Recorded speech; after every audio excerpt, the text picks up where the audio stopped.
Chapter 3. Into the House of Mash.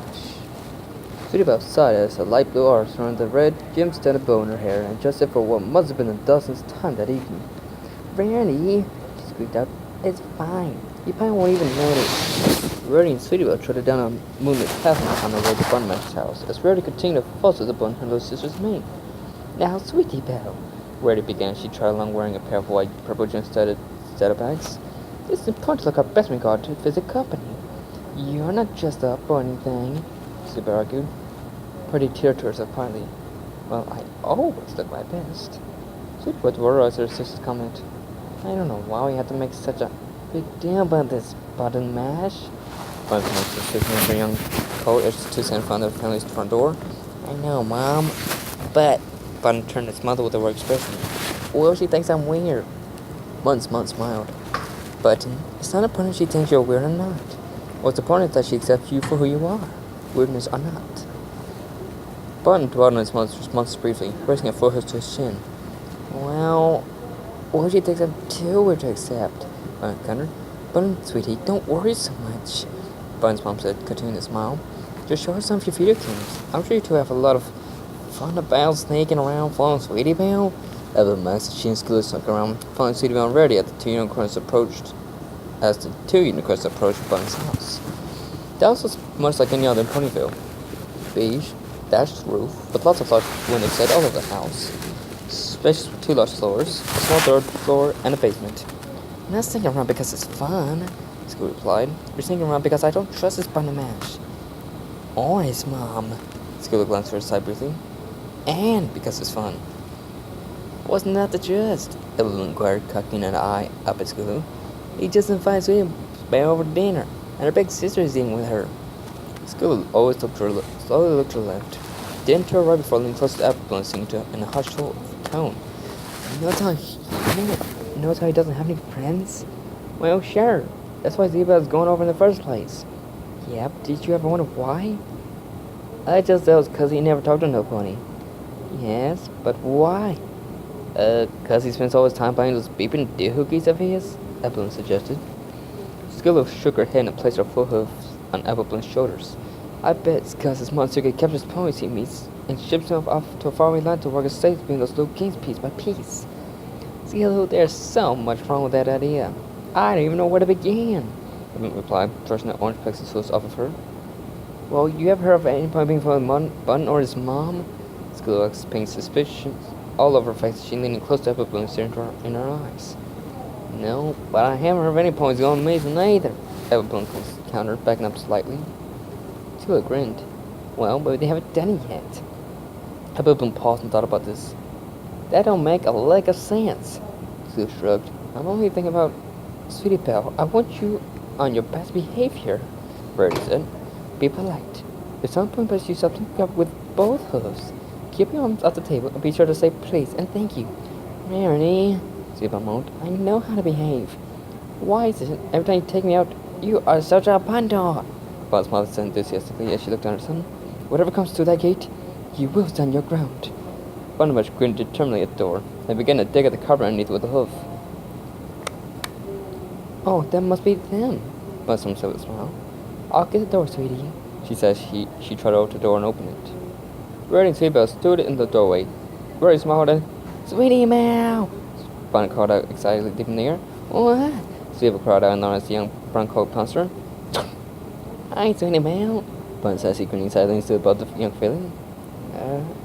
Hi, Button," Sweetie Belle replied tentatively as she looked up at the smiling colt. Rarity looked at the display in front of her with a slightly bemused expression, stiff with a kick of the floor. Button Mash.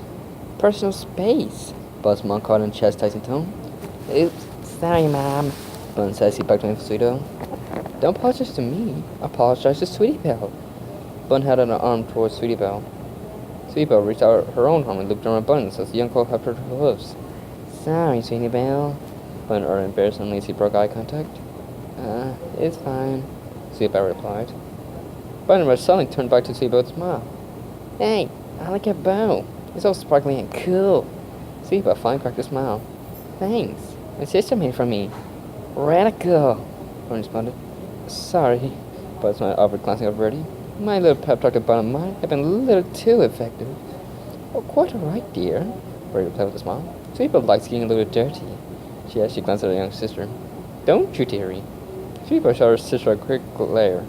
Does she have to use my own words against me? Verdi looked back to her hostess. I should apologize for my early behavior today. One forgets themselves when they spend most of the days working alone. Buzzman's mom nodded. It's quite all right. I understand how that can feel. Mom, can I just sleep out my room? But can I? Buzzman's mom nodded. Of course, sweetie. Yay! Mom Crusty looped her arm around one of Sweetie Belle's. Let's go. Sweetie Belle gave out a startled yelp as Button struck her along at a rapid pace, springing back in the house, down the hall, and up the stairs. Already chuckled once more as she watched the enthusiastic colt drag her little sis behind him. Oh! Buzzma exclaimed, she covered her with the full hoofs. I forgot to have him introduce himself to you. Quite right, dearie, Ray replied. He seemed very excited to see my sister. Buzz's mom grinned. He hasn't stopped talking about her since he got home from school. Buzz's mom held the door wide. Please, come inside. Ray nodded and trotted past the door. Thank you, dear. See, he attacked her, Scloo said, pushing out towards Button's house.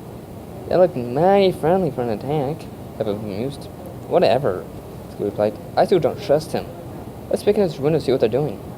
Hello, Eva replied, near her eyes slightly. Most bedrooms are on the second floor. Scloo thought about this. Let's get a ladder and spy on them, she suggested, trying out foil from the house. Eva sighed.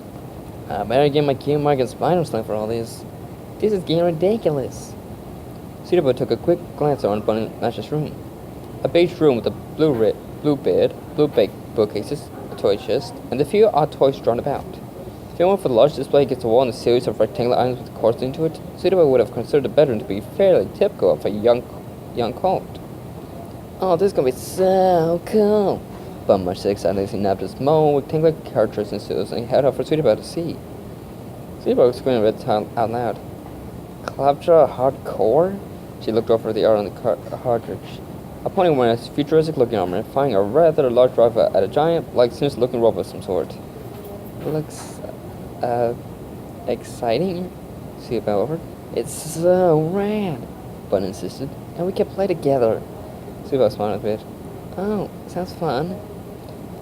Bunny beamed at Sweetie Belle and trotted over towards the display. It turned the cartridge into one of the box of devices in front of it. So, love tap, Reddy said to light 10 mirrors. She gently placed her set of bags on the kitchen floor. I hope you won't mind that I brought a little, something to have for dinner. Love tap smiled warmly at Reddy. No, not at all.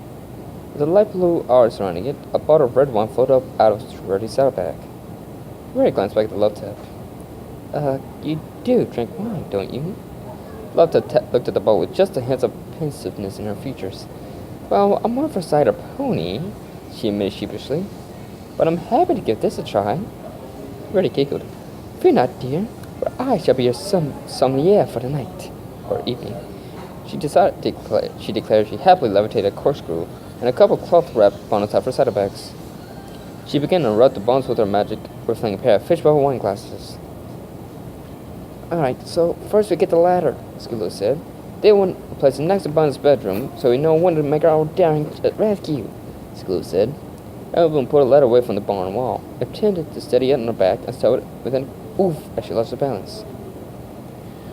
After Evelyn stood up to her hoofs and shook her head a bit. Well, if she doesn't need a damn rescue, Skillo paused and blinked a few times. I guess we just watched them then, Evelyn sighed. Well, that's no fun. I really hope we don't get a pin cutie mark because of this. Sweetie Belle, you need to get the missiles that are fired at you. Folks tapped on the controls in frustration as the light from the display washed them in an assortment of bright colors. I'm trying, Suba insisted as she frantically tapped the control on her hooves. Give me a break, she squeaked out. I haven't seen a video game or two yesterday. And you need to jump with the robots shoot lasers at you. And then I'm jumping. Oh, grab that power up, Bun said, pointing out to the screen. What power up? Super cried friendly. What's it look like? Bun narrowed his eyes and glanced at Sweetie Belle. How can you not know what power looks like? I told you, I haven't even seen a video game or two yesterday. Sweetie shrieked out. Sweetie's ears flopped down and she glared angrily at the screen as a loud exploding sound emanated from display speakers. Bun's face dropped. Sweetie Belle, he wailed. Stop yelling at me. Sweetie replied, this is really hard. Buttermash sighed. Again? Sweetie shot the young coat, determined glare and nodded. Again. Laptop shot Rarity a slightly surprised look as the white unicorn swatted the tan man's sofa from the full wine glass on the kitchen counter. He tutted. The wine needs to be for about 15 minutes first, she informed. Oh. Sorry, the mistress said meekly. Quite right, dear. Rarity replied. I'm sure this is your first experience with fine wine. One of Lovetup's eyes twitched slightly at Rarity's statement as she fought the urge to frown. So, Rarity began, forgive me for asking, but is it just little Buttermash and you? Lovetup regained a fumble smile and nodded. Oftentimes, yes. Button's father travels quite a bit, and our underson is taking quite the interest in my husband's work. Ah, and he's been interested in microprocessor technology ever since he and I were foals. He's actually helped design many of the items Button plays with. Ah, those little, beeping things you're someplace with, Ray said sheepishly. Lovetup shot a quick glance towards the ceiling. Video game systems, she corrected, looking back at Rarity. My husband designs circuit boards, CPUs, so those sorts of things. Alright. Fascinating, Rarity offered as she blushed slightly and lifted one of the glasses of wine up to her mouth. Laptop blinked a few times, staring at Rarity. Doesn't the one need to breathe first? Rarity replied, the whole breathing process is overrated. She said she lifted the hood to her own glass and used so much to bring the other over to Lovetap. Lovetap snatched the glass out there and nodded polite to Rarity. Rarity glass. Cheers! Lovetap lightly tapped the glass against Rarity's small. Ding! Cheers, she replied. The two mares tilted their heads back and quickly drained the wine from their glasses. This is so much easier carrying when there are 3 of us, squealed Moan as she held the back end of a ladder on her back and trudged up the path.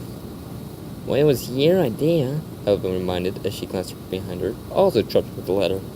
Hey, I'm just looking out for Sweetie Belle here, Skillet said. Did it ever occur to you that maybe Sweetie Belle doesn't need looking after? Skillet strained out the way of the ladder. But I've always been the one to look after her, Skillet protested. Skillet, she's not a little foe. She can take care of her. Evelyn Bloom paused and dropped the ladder. Hey, watch it, Skillet called out as she also dropped her in the ladder. Is that why you've been riding Sweetie Belle so hard today? Evelyn asked. Is what? Why? Skillet replied nervously. You're jealous of Buttermash. You think he's gonna take over for looking at Sweetie Belle? Evelyn said, lifting and kissing for her half Skillet. No, Skillet insisted forcefully. Loading Skillet compact list. Searching. Suitable compact located. Shut up! Skillet shouted. Don't tell me shut up. And Evelyn replied angrily. Yeah, shut up. No, you shut up. No, you. No, you. Skillet said she closed the tin and elbow room, leaving an angry glare and she saw away from Yellowface's face. Yeah, you. Dad! Bunny commented. I'm trying, Sweetie Belle insisted. Dad! This is easy for me, Bunny. Dad! Stop yelling Dad at me! Sweetie Belle shrieked. The sound of a fiery explosion once again played out the speakers. Sweetie Belle, you didn't dodge. I was trying, Sweetie Belle insisted angrily. No, Buttermash insisted forcefully. Do. I do not. That is not try. What does that even mean? Sweetie Belle shrieked. But inside, mine would have dodged. Well, maybe you should get her to play your stupid game and hang out with you then, Sweetie Belle countered. Once it swept the side of his hands, his eyes became blind and began to tear up.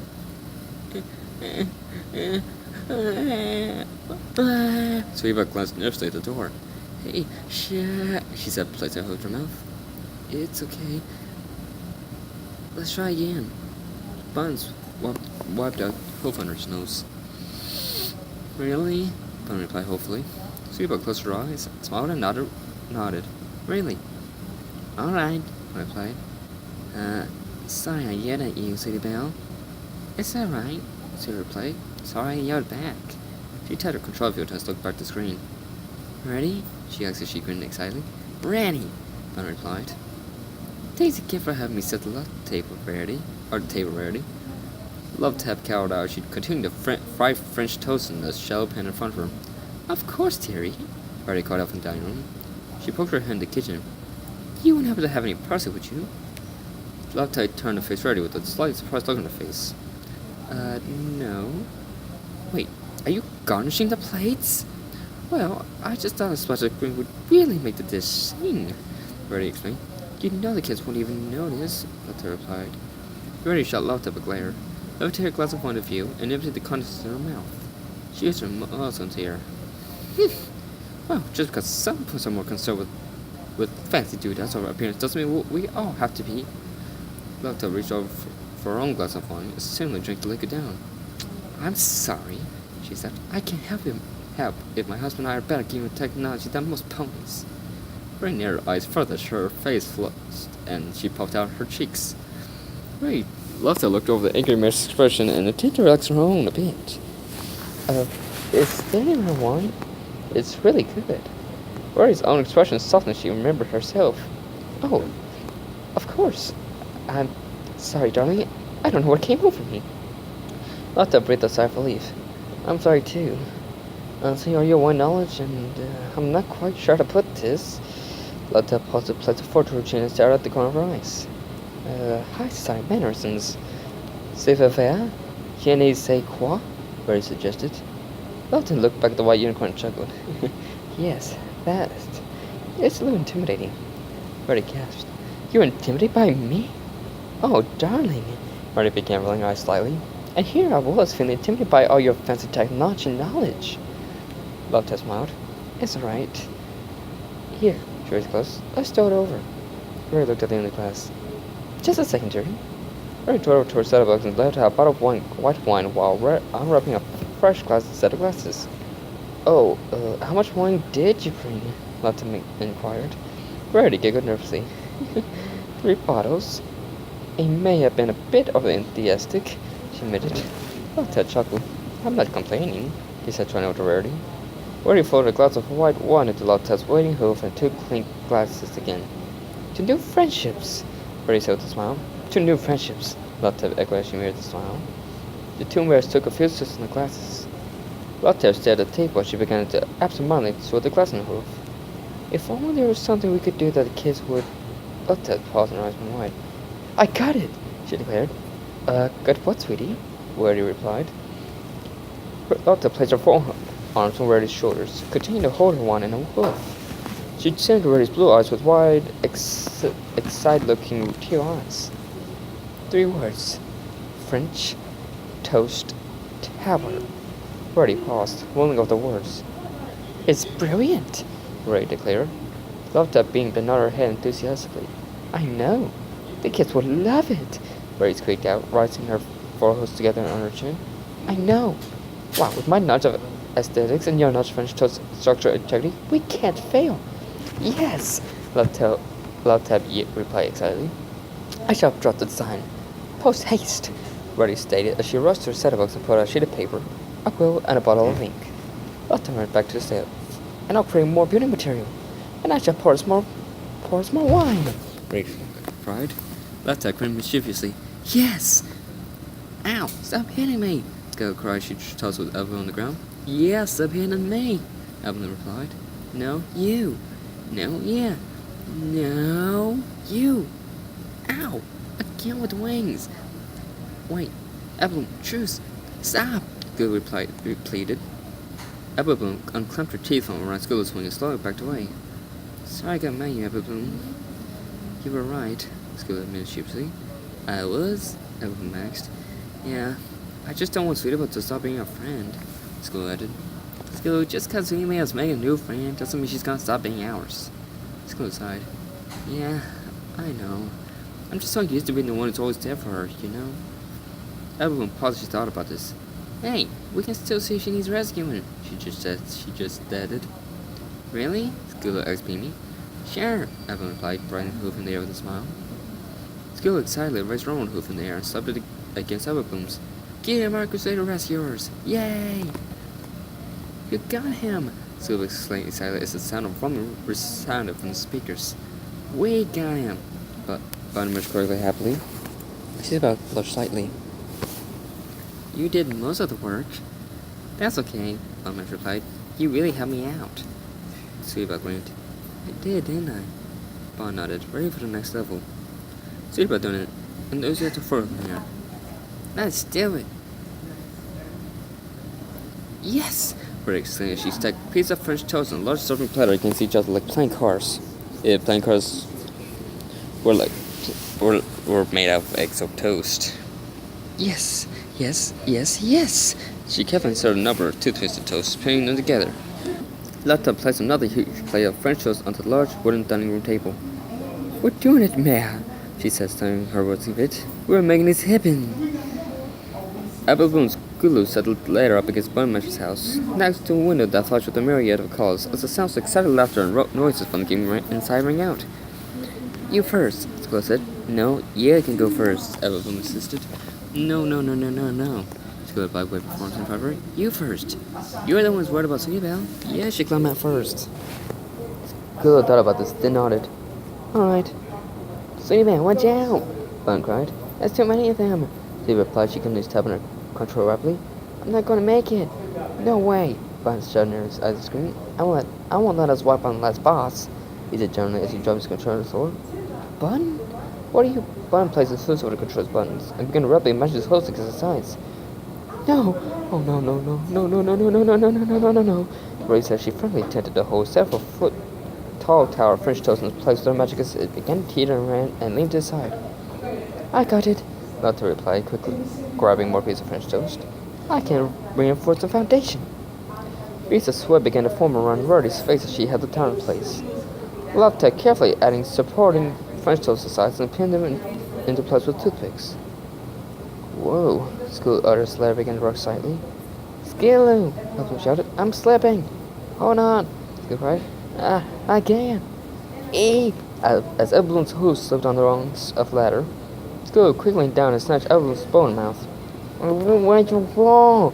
School shouted with through a mouthful of bowl. Sweetie looked on with awe as Bun's character began to expertly dodge attacks, shot projectiles out of the sky, and delivered an endless stream of well-placed shots into the boss's Bun, set transfixing the screen, rapidly pounding away as it controlled his hooves. Come on, Sweetie murmured.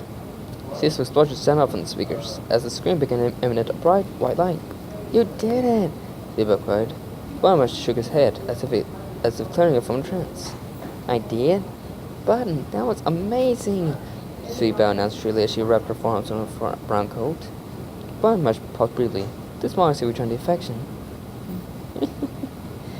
Sweetie's face flushed crimson as she recognized the cadence of her sister's sneaker.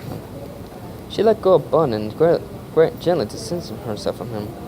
Randy, she cried. How long were you standing there? Just long enough as your resounding victory over, whatever that horrid thing was, Bree replied with a slight slur. Sweetie examined her red-faced sister carefully. Are you drunk? She asked. Drinking, dear, Bree spun up as she levitated her wine glass up to her lips and took another sip. Precious tense. Hi, Sweetie sister, Bun said. Rarity informed. Hi, Randy, Bun replied. Bun peered past the white unicorn. Where's Mom? Oh, yes. Your mother's asking about a noise outside. Hold on, Apple Bloom, School cried, teeth still clamped around Apple's bow. It's nothing to hold on to. Apple replied. She swung precautiously above the ground. Apple and School's eyes went wide as the bow began to tear. Apple looked down and gulped. Apple screamed. Ah! Gotcha! Lotta announced as she cut the phone fiddly.